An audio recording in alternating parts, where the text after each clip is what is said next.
Hey, what's going on, guys? I'm Thrills, and I've got your commentary today then on Battlefield 3, and I'm going to be teaching you guys some tips and showing you how to defend Operation Firestorm when playing Rush on 64 players. So before I get into it, I just want to say I haven't been uploading recently just because I've got exams. Basically, that's really the explanation. So we'll dive into the commentary then. So the class really I've selected took probably about a couple of hours to figure out, you know, which was the best after trying a load of different strategies. So I've been playing Operation Firestorm quite a lot on Rush 64 player, and my team seemed to get beat a lot, which is annoying. Luckily I was on a good team as well, but you know, I decided during those hours of playing just like select the classes a bit. So originally I was using the M249 SAW with it had a bipod on and one of the optical zooms, and basically I was doing good with it. I mean, M249 is a brilliant LMG to use, and it's pretty good and accurate at suppressing the enemy. But I just decided that when I was trying to kill people, I seemed to be getting it didn't seem to be hitting them, having the punch that I needed it to do to take out the enemy. So I decided I'd just go and use the M60. So this gameplay then is of the M60, and I was only using it with the stock. So basically, nothing was on this. I had no I had a bipod on. Sorry, I had no grip. I had no opticals. It was just basically stock. So you can see I did pretty well with it, and we ended up defending quite well.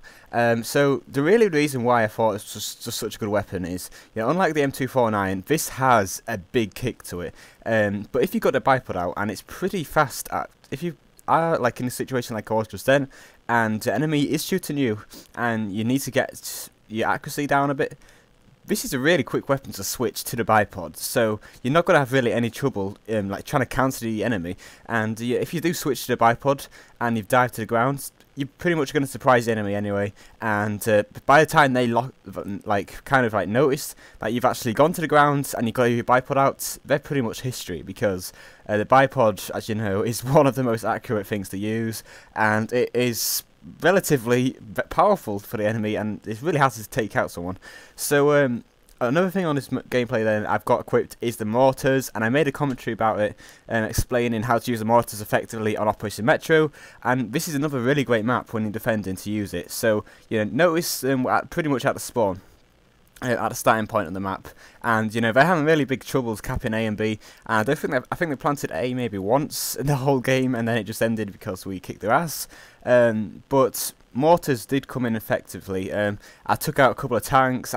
People were sniping on the rocks, so I just mortared them down, and I think I picked up maybe 3 or 4 kills just in this section, which was it is quite good for the mortar, because the mortars are pretty difficult.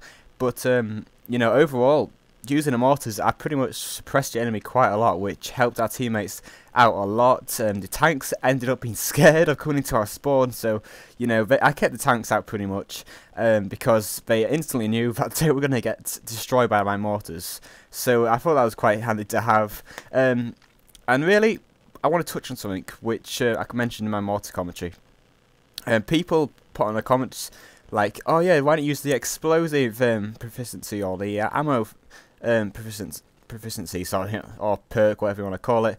And basically, the explosive does not get you any radius damage. People thought that it actually increased the radius of the mortars. It doesn't. All it does is give you extra ammunition for your RPGs and everything. So you know, I wouldn't go ahead and use that. If you're going to use support class and use the LMGs, just pretty much get the ammo. Just use ammo. It's going to help you out a lot more. It's going to help your teammates out a lot more.